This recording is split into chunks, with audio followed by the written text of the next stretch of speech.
Thank you, everyone, for joining us in the Brown Dad. We're here on another exciting episode with even a more exciting personality. We've got Faisal Riaz on our show today. Faisal, say hello to our viewers. Yeah. Hello, Rainer. Hello, Hi. Brown people. I Thank you. hope you're doing good. Yeah, we're doing awesome, and thank you so much for being on our show today. Faisal, you've got mirth of hobbies that we were discussing a little earlier, and I'm excited to share that with our viewers. But before we get started on that, we'd like to take our viewers back to where you came from. You were born in India, as you were mentioning earlier. The city of Nawabs, Hyderabad. Oh, very nice, very nice. And you did your entire schooling over there as well, is it? Yeah, I did my bachelor's in computer sciences, and then I did my master's in computer applications. Yeah. Wow, wow. And now I believe you are a cloud architect, right? Or a Yeah, senior cloud architect, so to speak. yeah, I'm a cloud solution architect. Very Yeah, nice, very nice. in IT space. Yeah. Yeah, your parents must be very proud. Now, just moving back to where we were in India, and you were talking about, growing up over there. How was it growing up over there in India? What were your experiences like? Yeah, it's a kind of like different life style altogether back home in India because like everybody follows the crowd there, like the Right, culture influence a lot. The friends and the circle around you have a lot of influence as well. So the right and wrong notions they make themselves. right, So if I'm basically trying to help my kids and like trying to give them bath or trying to like for the smaller babies, if I do massage stuff like that, the right, baby makes fun of me because like why are you doing that? You have maids and you have mom who will take care of that. Why are you basically dealing with all of this stuff? So there are a lot of things that even they don't know right, them. Like if you basically go to a perfume store and you come back, you don't know that you smell perfume unless you smell it, right? So it's right. like same thing. Like you don't know the culture behind it, but Yeah. that's something that we need to change. Yeah. Those auto biases, right, so to speak. Yeah, it's Yeah. autopilot in the bias. Definitely, I think that's definitely a good point that you bring up. Uh, Yeah. and just moving back, obviously, into that same space again, do you mind sharing with our viewers what it is that your dad was doing as a profession? Because obviously that would have some kind of influence, I believe, on what it is that you ended up doing. Yeah, like my family was little like very much educated at that time, where most of the people were not. I would say, like my dad is before he retired, he was a architect in the civil engineering space, working in government secretariat, working with. Wow. And then my mom is master of languages in Arabic, and she used to basically teach Arabic languages in the university. Very And big shoes to fill. my yeah, and my uncle is a doctor. So he recently, like last year, he passed away with COVID. I'm So sorry to hear that. yeah, so I had like pressure to perform as well. So yeah. Yeah, I can imagine those are some very, very big shoes to fill. Obviously, a lot of societal pressure, and and India being this, you've got big brother or big sister watching constantly. I can imagine the challenges, being in that limelight from all the different spaces. How was that experience for you growing up in that type of an experience? Like, do you have any stories to share with our viewers? Yeah, I mean, I, like because my dad was a little bit angry, and again, that's how he'd been brought up Right, into his childhood, right? So, right, like I said, he didn't know if that's a right or wrong because he and his brothers and his colleagues and everybody basically were in the same platform. So he's right. treating the same way with angry dad kind of like behavior. So there were challenges like I used to get angry from him, and that could be the reason that I basically studied, because I know at one point he will get upset with me, and I don't want him to be upset and don't get angry on me. So Right, that's why I may have completed my master's in computers, and at the same time, I developed my hobbies as well into this, and trying to keep myself busy in the hobbies so that right. I try to avoid him to see his angry face and angry nature. So, Right, right.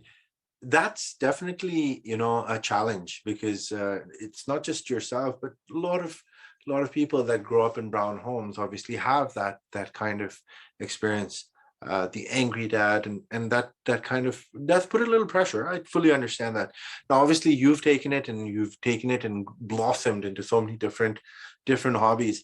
You were sharing with me at least, some wonderful hobby that you have, which involves a form of art, visual art. Do you want to tell our viewers of your skills with the paint? yeah, I was very lucky to inherit this knowledge on oil on canvas paintings, because my dad's uncles both were basically full time painting artists. So maybe I may have got some genes from them. Yes. At the same time, my English teacher saw me painting on canvas one time, and he got really uh, impressed. I would say Right. it's an interesting story behind this. So when I used to draw hiding from my dad. So I used to basically draw when he sleeps, and on dim light, so that I know that if light is on in my room, he might come and basically try to scare me away and trying to make me sleep. So I Right. try to know that that is not going there. He's not seeing it. So I did that for like 2 months or something like that, hiding Right. from everybody. And mom saw it one day, and then she got really happy, and she told my dad, and dad came, and he got really happy as well. I was not expecting that, but it turned out really well, and that's where he started encouraging me, and he introduced me to his uncles, and then my English sir basically introduced me to the greatest teacher I ever had. He's Abdul Aziz Bhai, and he's basically my guru and leader. He has done high profile paintings, and it's actually in the Indian Commission in South Africa. A lot Wow. of he has his paintings, five-star hotels has his paintings. He has kind of like expert in horses. So he draw horses on plaster. It's Wow. not a single painting. He basically put plaster, and then he paint on plaster as well. Wow.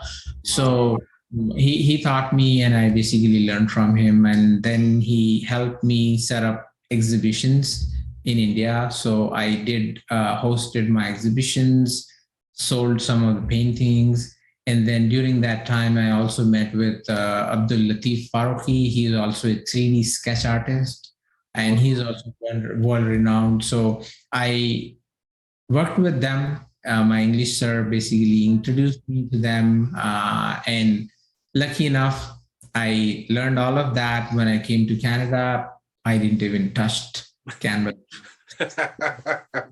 And I know we were talking about transitioning that because obviously you've got a technology background and now the art background, and we were talking about melding the two into an Yeah, NFT type of crypto space, right? So that's true. Yeah. definitely something to think about. But that's fascinating. The art is definitely fascinating. We're gonna put a little link in our little description on the very bottom. If you have any, artwork that's online that our viewers can see, if you're willing to share that with our viewers, we'd love to share that with them. Fair enough. Yeah. And obviously now just switching gears up a bit, you've got those other hobbies that we were kind of that we were kind of talking about. Did you want to share the joys of the jewelry on the hand? Yeah. I'm basically the watch collector as well. I have a fascination for the watches right from very young age. I used to collect watches back home in India as well, and then I started the same hobby. So most of my hobbies started from very early age, and Right. some of them basically my parents don't even know till now. Luckily, yes, for how like my dad and mom saw while I was painting or while I was working out, some of them they don't know, but I'm really avid collector of that. I mod watches as well. Like I have like couple of watches that I own that have been perfectly modded. So uh, I Very have high-end watches. side collection as well, and at the same time, as the market and demand goes and new watches comes in, the older watches or older collection comes more antique, and they Right. basically It their becomes a value. depreciated value. Yeah. They all People, become assets, right? Over time. I think that's yeah, definitely diversifying your portfolio. And yeah. and you did speak about being an avid investor in so many different spaces, because that definitely shows, with all the different hobbies and things that it is that you're doing. You did mention about being just a moment ago, in the exercise powerlifting space. I hear you've accomplished some things over there as well. Yeah, like I was it's I would say my friend circle and my dad basically used to do that when he was young. So without him knowing, I used to go to gym and I used to go in the nighttime. Because Okay. in the daytime I have college. Right. Like after college I need to basically do preparation for the college and stuff like that. So when dad leaves, I Right. have a key to the door, and I used to go to the balcony, and my brother or sister used to sleep over there, so they Right. knew I came. So Right. they slowly basically pass dad and come and open the door. That's how I basically gain entry to the house. Just what that, so I was doing workouts while he was asleep and not showing him on that side. But when I got third place in my area in my weight, he got Wow. really happy and he got really proud, and he used to say that I used to do the same, and he got same structure as him, so he was very happy at that time. Very nice. Very nice. Very nice. Yeah, that's quite different, right? Going from the art to the powerlifting, and then we've got the collection of the watches, and then we were going to switch off actually into another space that you're in, which is a different type of art, and it evokes a totally different sense, the olfactory sense. You Yeah, the would you like to share with our viewers that experience and that hobby? Yeah, I mean, this I would say is one of my close and one of my favorite hobby of all times, because it actually connects me well to my childhood memories. It basically connects me to the things that I wouldn't imagine that I could barely can remember, because your mind needs a boost or a reference point to go and check that, because your mind processes 10 million items per second, and Correct. it remembers only 40 or 50 out of that. And Correct. smell basically is the trigger for that. Sometimes I smell a perfume that takes back to your cousin's wedding, Oh, that yeah. takes back to your monsoon. So it basically connects me to the nature. And, Very nice. so there are a lot of smell out there. It's like designer wear. That's all like chemical water. Right. uh, I'm more in the niche and original artistry, surrounded with musk, oud, sandalwood, amber, ambergris. So these are all the Stuff elements. that's more organic and more natural, right? More Not organic, more natural, and it basically is a meditative as well. You calm down. I have seen. in my life, and all the community around me on Fragrance Net or Right. Udict, they tell me that it numbs your mind, it keeps you down, it relaxes your mood, and lets you focus. Mhm. And that's what sometimes I do when I'm really stressed out or when I need peace and calm. I just put a swipe, and like everything gets back to work. Right. And yeah, so I have like my own version of the perfume that I have, and it's not past the IFRA regulations yet, but Right. I have kept that in mind so that it can help people who are suffering from anxiety, from depression, or like a sense of not belonging somewhere. Right. Uh, that scent profile connects you closer to the nature, Right. calms you down. It gives you a good meditative mood as well. Like Right. if you're not into that mood, it Right. makes you that mood. It connects you well to your soul. And for that, there are a lot of products. Like I have bracelets based off Papua greenwood oud, Right. Right. and other products, like they are apart from oils, you can actually use the frankincense, you can burn on the charcoal burner, Wow. electric Kiara heater burner as well. So you can put real wood chips. Right. This is the sinking grade wood chips. Like Right. this wood will not float on the water. It Right. basically Right. water. So when you burn that, it has a magical smell that Yeah, I can imagine. has Right. positive effect on you and others around you. Oh Uh, yeah. yeah, so that's the reason why I have been collecting my perfumes, and I have my own store, Right. Udology, on eBay, where I sell perfumes, buy perfumes, and created my own Frankenstein batch as well. We'll And I definitely put a link, for your perfumes as well, just so that people are interested. Obviously, that's the natural kind. Do your own research, as we always say on the Brown Dad, but we're more than willing to share any Brown Dad's journey, and if it is natural, we're all for it, right? Saving the planet, things of that sort, because we need to keep something for our children. So Yeah, that's the and only way to trust be. me, but that's more costlier than gold Right. because these natural materials are getting scarce every day because we are basically global warming and with all the natural disasters happening all around. Uh, Exactly. it's getting rarer and rarer. So Right. No, I totally agree with you on that. Now, just moving forward around the fragrances piece that you were then talking about, that's completely different from everything else that you do. I mean, we've got obviously the art, and then we've got this.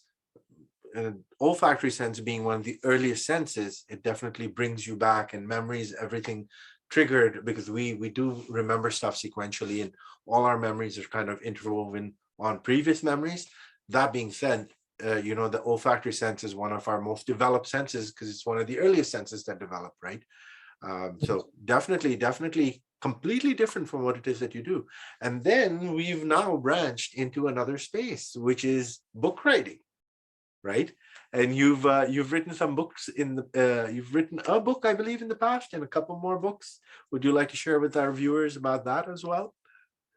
yeah, like seeing my interest in IT, where we used to assemble the system. That time it was like Pentium 1 or Pentium 2 processors on a Right. Windows NT and 95 operating systems. We used to go to people places and try to help them install the operating Windows. system, Right. recover from hard drives.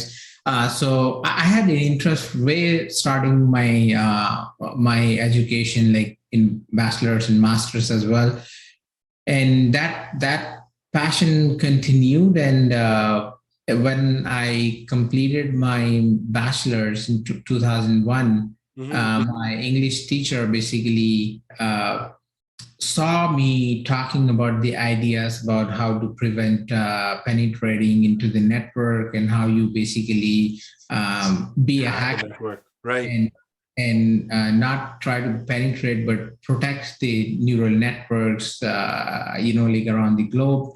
Right. And then he basically looked at all my topics, and he was very kind enough to set up a seminar. That was my first seminar, attending like 100 plus people in that seminar. Very nice. And and then after that seminar, he approached to me that you have good concepts. Do you want to basically go further? And then at that time, me and him started writing a book, and it took almost like 6 months. And by the end of 2012, we released a book called All About Hacking: How to Prevent. Wow. Yeah, and at that time it was based on 95 and like older operating systems. Right. I didn't have plans to further optimize that, and it was discontinued. And I came back to Canada, and like how I dropped my brushes in India, same thing. I dropped my books and everything, all hobbies back in India. I didn't have time to pursue it in Canada. Yeah, no, I can imagine it's quite a lot of stuff that you've got going on, and I'm hoping that at some point in time, as time goes on, and obviously life settles for you over here, maybe you can pick up some of those other things that you do. But I mean, with all of those things, I'm not sure if we mentioned, you also are a brown dad to 4 children. How do you manage all these things? What's that secret to all of that? Yeah, the secret is like I want to be authentic, and I have to have like self integrity to myself. I stick to my plan, and my plan uh, really is not like 9 to 5 work. I go beyond that. Right. So, like I do Mondays and Thursdays intermittent fasting, where I'm not intermittent fasting. I basically work out on Tuesdays, on Fridays, and Sundays. I basically work out. Right. And the time that I'm not working out, I set up chunks with my kids. So spend time with the kids, and also like all the hobbies that I have, I try to tend to set 1 hour every alternate days wherever I get time to Right. do that. Everything goes by my calendar. Right. So yeah, The scheduling is what allows you to keep up with this all of is that, right? allow me to do, and I can't have a cheat in between a day because it offsets all my days. Yeah. So No, So, for example, like dropping kids to school and picking them back, and like in the middle, if you have anything, I just try to wrap that up, and like give some responsibilities to my wife as well. So we right. both are Equal compromising. partners, right? And trying to manage all of this. Yeah, yeah, And yeah. so do your kids share any of these hobbies with you?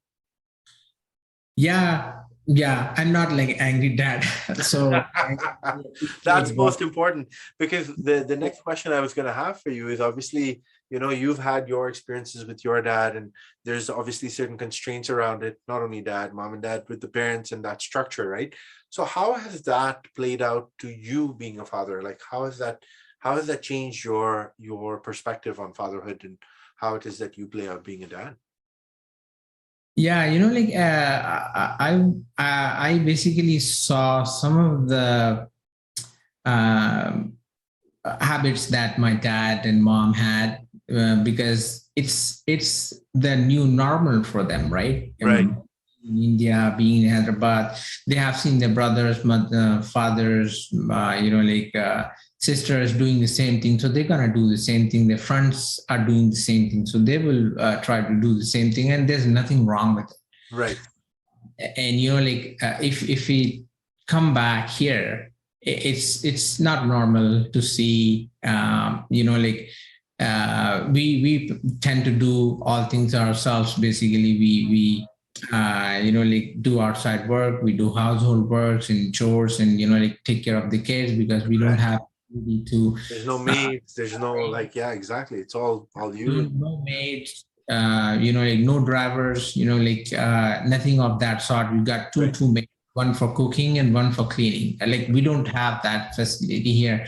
So right, when they came here first time, I remember that my mom, dad got really upset. Like, why are you washing dishes? Like, why are you doing this and that? Because, like I said, that's the norm for them in India, and correct, that was normal. right. But in second trip and third trip, they learn, they understand it, and I'm glad that my dad actually wash his dishes in the trip that I have never seen in my life. So there's always room for growth, right? There's always room for growth. He is changing, and as well as like I know. I've been raised there, and I'm basically seeing what normal here in Canada, and I'm trying to balance that. I'm trying to balance in a way that whatever we have good qualities back home, try to bring it here. Right, Bad qualities, not necessarily you need to teach them to the kids as well. So right. I'm trying to balance that. Yeah, it's all about balance. It's definitely finding that right balance.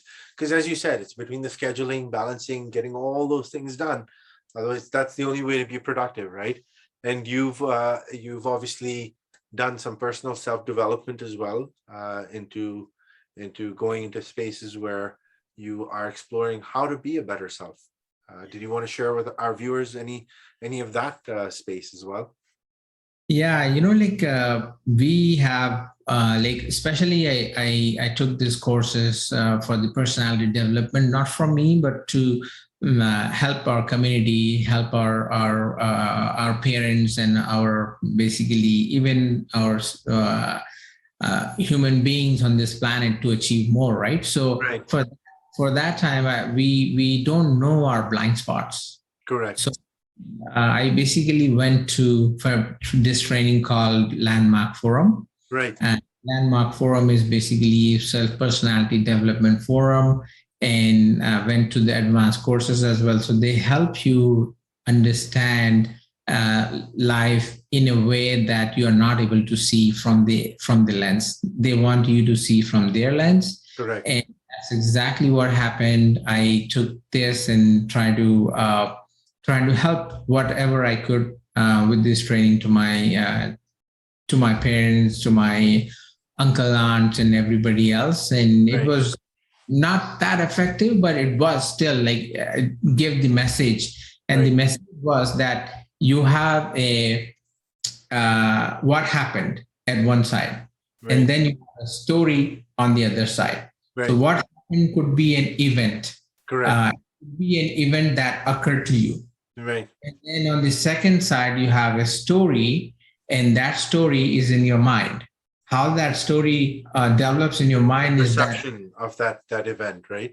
yeah, you have feeders feeding Right. into the story, and that story becomes a Bracket. reality in some way to you. Right. Right. And that reality basically supersedes what happened, and Correct. then start running rackets and in your back, and Correct. like In your some, head.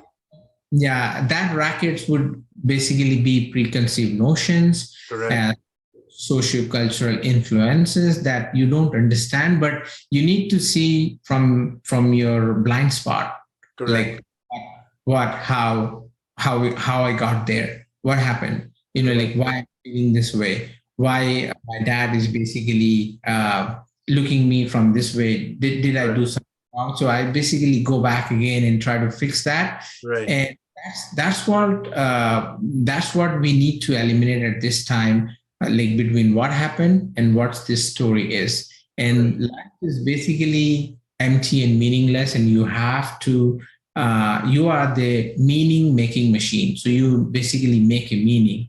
Like Right.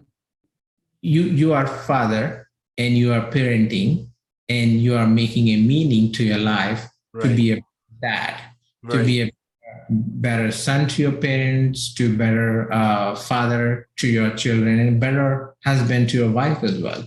Right. And And a better human being overall in better the world, human right? being Right. overall as well. Like uh, So basically, be authentic, self integrity with self integrity. Like authentic is about saying and doing what is true for us. Right. Integrity is how you get there. Right.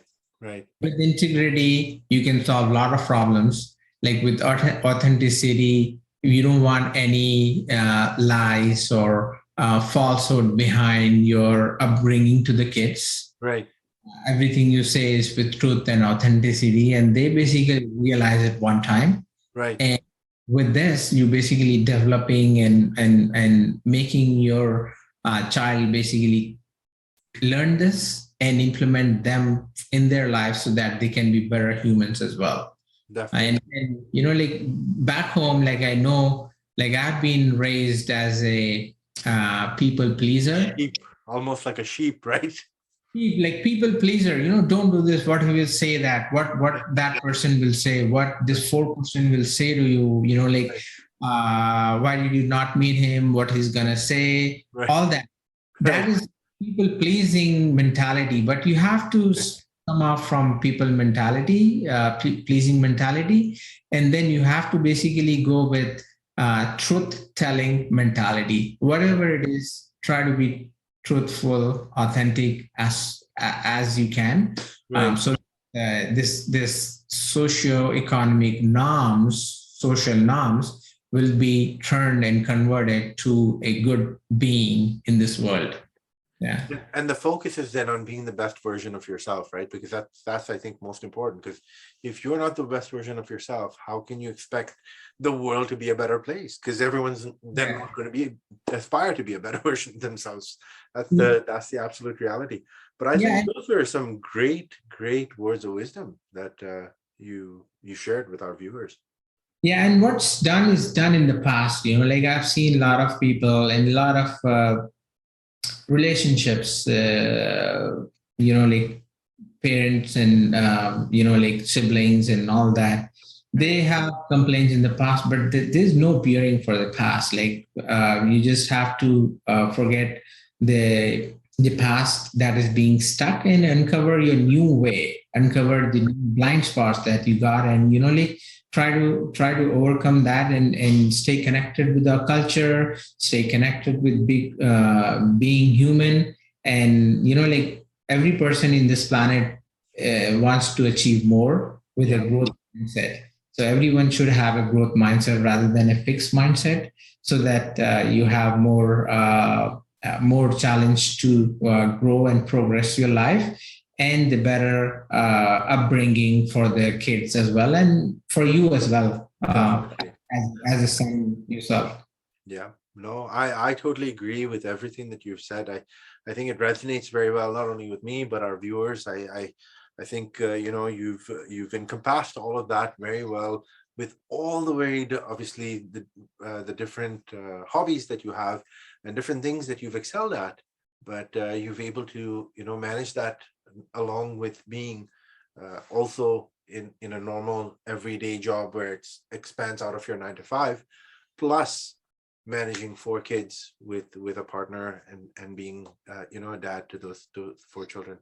It's been obviously a pleasure and an honor to interview to you, Faisal. I think it's it's something that we've had a chance to now share with our viewers a totally different perspective, that being a dad doesn't necessarily have to limit you with what it is that you want to achieve and the things that you can kind of do, right? Yeah. Yeah. This is really great. Faisal, any last words for our viewers? Yeah, like it's been really pleasure, Rainer, to meet you, and especially on Brown Dad. So, like, Thank you. oh, I appreciate what you're doing, and like, at the end of all of us trying to struggle in this world is trying to make a better place Right. for the family, for everybody. And I would say that while we try to teach our children all about life, Right. our children teach us what life is all about. Very true. Very Yeah. true. Very Yeah. true. Yeah, and that's the most important thing to that growth mindset, right? Because it's not Yeah. just us being the teachers, it's us learning as part of Mhm. as that part of that experience. Faisal, it's been, as I said, an absolute pleasure. Thank you so much. And thank you to all our viewers for tuning in to this episode of The Brown Dad. Please look forward to more episodes. Like, subscribe, share, and we'll be sharing all his socials in our description on below. Once again, thank you so much. Have a lovely and pleasant day. Take care. Thanks, Rainer. Bye.